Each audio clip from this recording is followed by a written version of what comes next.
जिनकी दर्दनाक मौत हुई है इस डालमिया सीमेंट के पीछे, कई ऐसे बच्चे मासूम हुए हैं जिनके सर से पिता की छाया चली गई है। अब इनके घर परिवार में सिर्फ यही महिला बची हैं जिनके पति का यहाँ दर्दनाक मौत हुआ है। सामने बॉडी रखा हुआ है।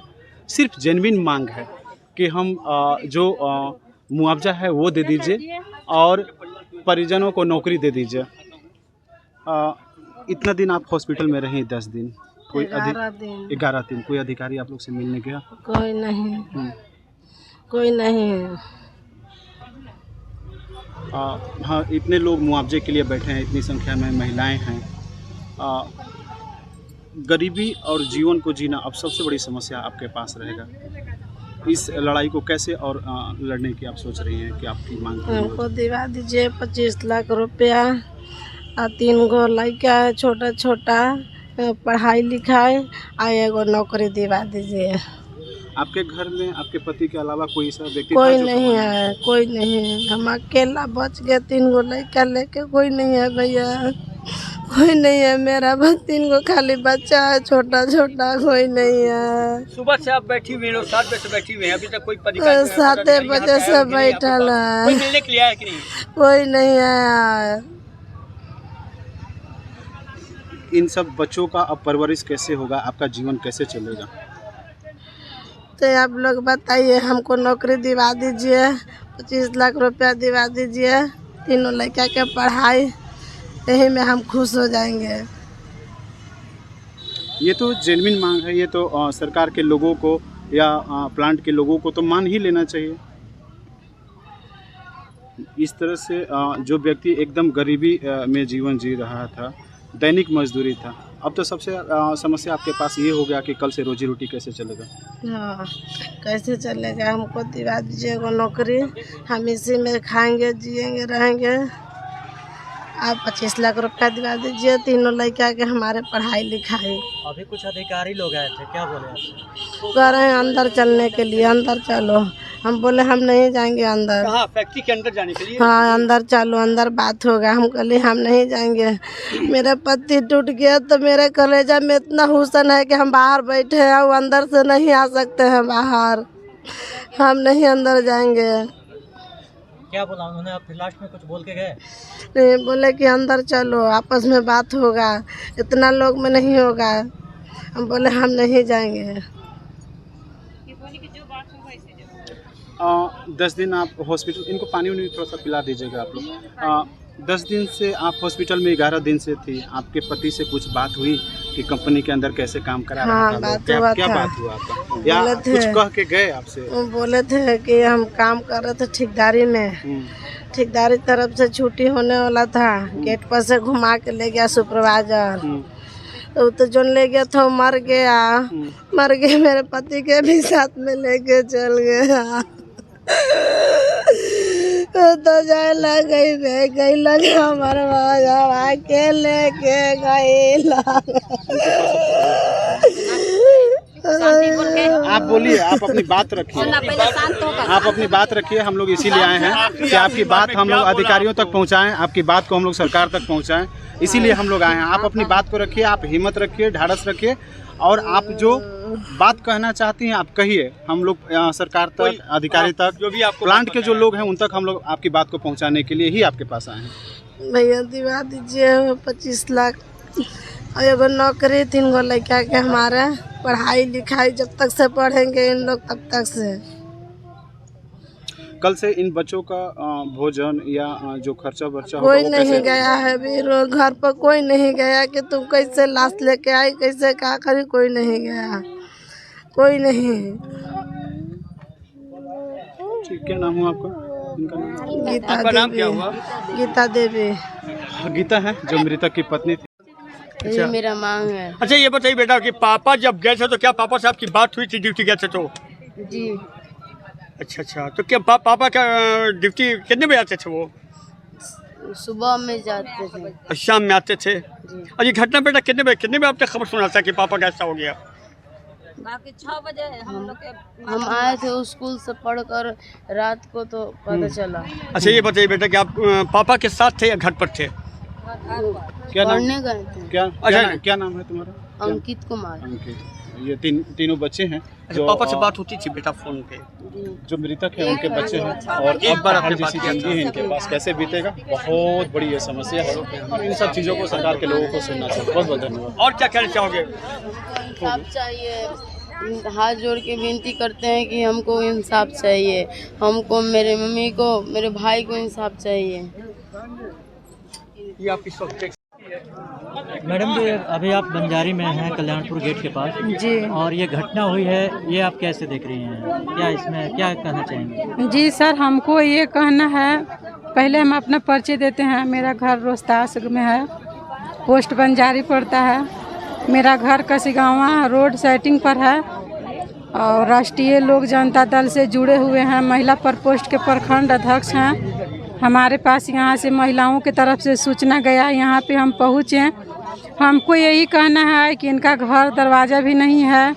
इनका पति के जो भी हुआ है फैक्ट्री के अंदर में हो चुका है, ये डेट होगा। सुबह 7 बजे से हम लोग यहीं पे हैं।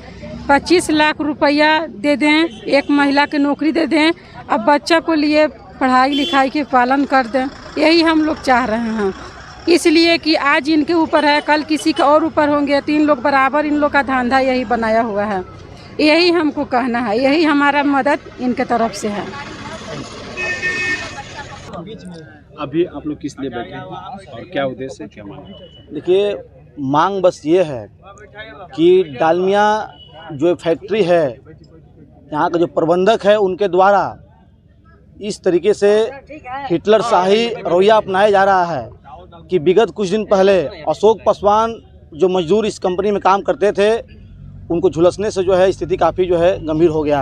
वो पटना भर्ती थे, लेकिन जो फैक्ट्री के प्रबंधक है उनका सूद लेने के लिए वहाँ कोई नहीं पहुँचा। तड़प तड़प के अशोक पासवान जान दे दिए, लेकिन अभी भी जो है नींद से नहीं जागी है। उसके पश्चात जो रोहतास जनसंघर्ष मोर्चा है और तमाम जो भी न्याय पसंद संगठन के लोग हैं, सभी लोग पीड़ित परिवार की आवाज़ में आवाज़ मिलाने के लिए आज हम लोग इस धरने पे बैठे हुए हैं शांतिपूर्ण तरीक़ा से। डीएम साहब से हमारी बस एक ही मांग है कि तत्काल प्रभाव से पीड़ित परिवार को 25 लाख मुआवजा देते हुए एक सरकारी नौकरी उपलब्ध कराई जाए। और एक और मांग है कि जो यहाँ का प्रबंधक है कंपनी के, उनके ऊपर SC/ST एक्ट के तहत मुकदमा दर्ज होनी चाहिए।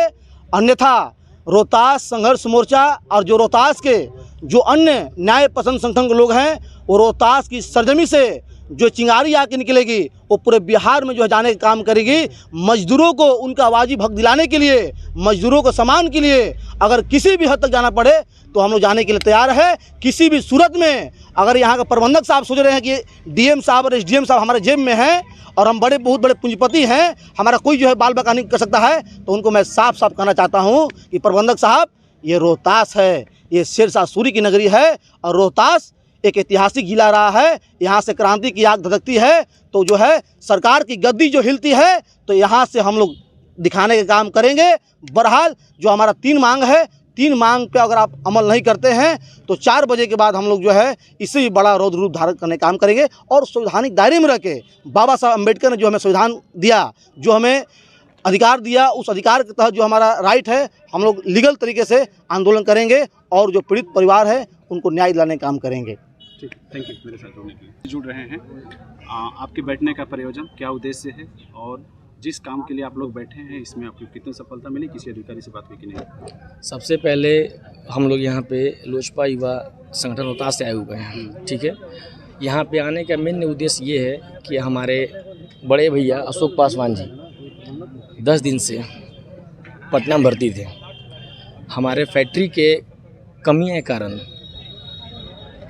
घटना हुआ, जिससे कि आज उनकी निर्मम तरीके से मृत्यु हो गई। हम लोग बस एक ही डिमांड रखे हैं सरकार से, हमारे डीएम साहब से, कि 25 लाख रुपया और हमारे जो यहाँ प्रबंधक हैं उनको तत्काल हटाया जाए और एक नौकरी, ताकि हमारे परिवार, जो मृतक परिवार है, उसको खाने पीने या कुछ भी करने में आसानी हो।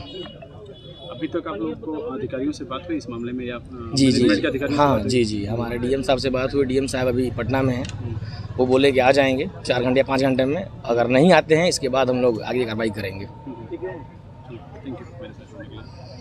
हमारे साथ जन अधिकार पार्टी के युवा मोर्चा के तुराब नियाजी जी जुड़ रहे हैं और जिस तरह से मजदूर की निर्मम मौत हुई है 10 दिन जिंदगी और मौत के जूझने के बाद किस तरह की आप लोग की लड़ाई है और क्या क्या आपके डिमांड हैं, किसी अधिकारियों से बात हुई? देखिए, लोकतंत्र का हनन जिस तरीके से लगातार हो रहा है, अब हम आज की बात नहीं करेंगे, हम पिछले 10 दिन से जो घटना घटी है या पिछले 5 सालों में घटना घटी है, 5 सालों में 8 मौत बहुत क्लियर है और 10 दिन में 2 मौतें, एक मौत ऑन द स्पॉट और दूसरी मौतें तड़प तड़प कर पटना में हुई कल। तो आखिर प्रबंधक को मतलब जगाने का कौन सा उपाय ऐसा है जिसको हम बोलते और वो जाग जाता है? या फिर अगर कोई पदाधिकारी कहता है कि हम तक मांग नहीं आया, तो जिस पदाधिकारी तक तुराब नियाजी या फिर बाकी संघर्ष वाले लोगों का खांसने की आवाज़ पहुंच जाती है, वो पदाधिकारी को भी इतना ही नहीं पता चला है कि हम मांग क्या रहे हैं। इतना मासूम है।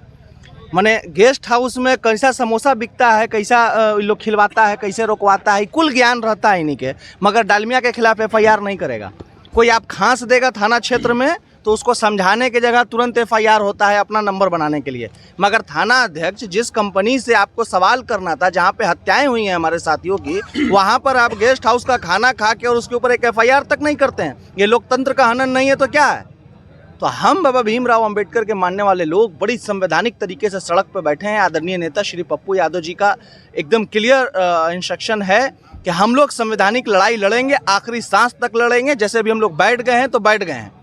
अब हमारी यहाँ से लाश ही उठेगी अशोक पासवान के साथ। अगर किसी पदाधिकारी को ये तनको कन्फ्यूजन है कि हम लोग बदलने वाले हैं या बात करने वाले हैं या 2 आदमी बतिया लेगा, 5 आदमी बतिया लेगा, तो ऐसा नहीं होगा। आज शाम 4 बजे तक वरीय पदाधिकारी का या इनके जवाब का इंतजार है। अगर ये देते हैं तो ठीक, अन्यथा हम लोग बाकी और भी दूसरी प्रक्रिया पे काम करेंगे।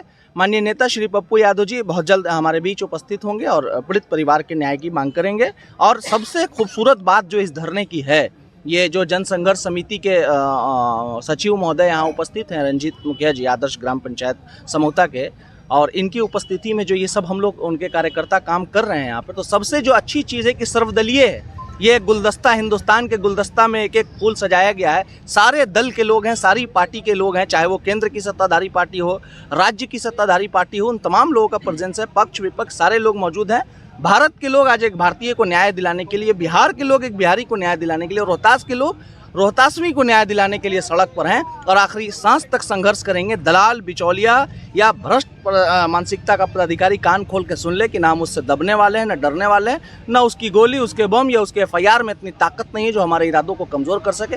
आखिरी सांस तक पूरी ताकत से लड़ेंगे हम। अभी तक आप लोगों को किसी अधिकारी से बात हुआ, डालमिया सीमेंट के या गवर्नमेंट के किसी अधिकारी से? हाँ, जिलाधिकारी महोदय को भी सूचना दिलवा दी गई है और SDM साहब से भी मेरी बात लगातार चल रही है। हमने अपनी मांग स्पष्ट रूप से बता दिया है। अगर वो सुनते हैं या वो निगोशिएट कराने में कामयाब होते हैं कंपनी की तरफ से तो बहुत अच्छी बात है, अन्यथा हम जो हमारा जो संवैधानिक अधिकार है हम उस पर डटे रहेंगे और हर कीमत पे हमारी जो मांगे हैं, जैसे पीड़ित परिवार को तत्काल प्रभाव से 25 लाख रुपए की मुआवजा राशि, और न कि सिर्फ ये बल्कि जो हमारे एक साथी और संजीव जी इस घटनाक्रम में जिनका देहांत हुआ है, एक साथी और जो जूझ रहा है, उनके लिए 10 लाख रुपए की तत्काल प्रभाव से मांग।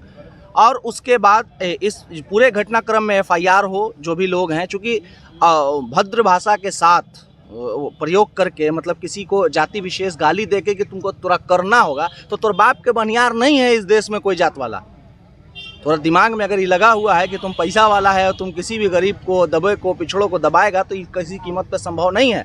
तो उनको ज़बरदस्ती हत्या की गई हमारे साथियों की, तो हम हत्या का जवाब चाहते हैं, हथियारों पे कार्रवाई चाहते हैं। और तीसरा, एक अस्थायी नौकरी। और इन तमाम मांगों के साथ जन संघर्ष समिति यहाँ पे डटी हुई है और आखिरी सांस तक डटी रहेगी। बहुत प्रयास हो रहा है तोड़ने का, ना हम टूटने वाले हैं ना हम झुकने वाले हैं। बहुत बहुत धन्यवाद मेरे साथ जुड़ने के लिए।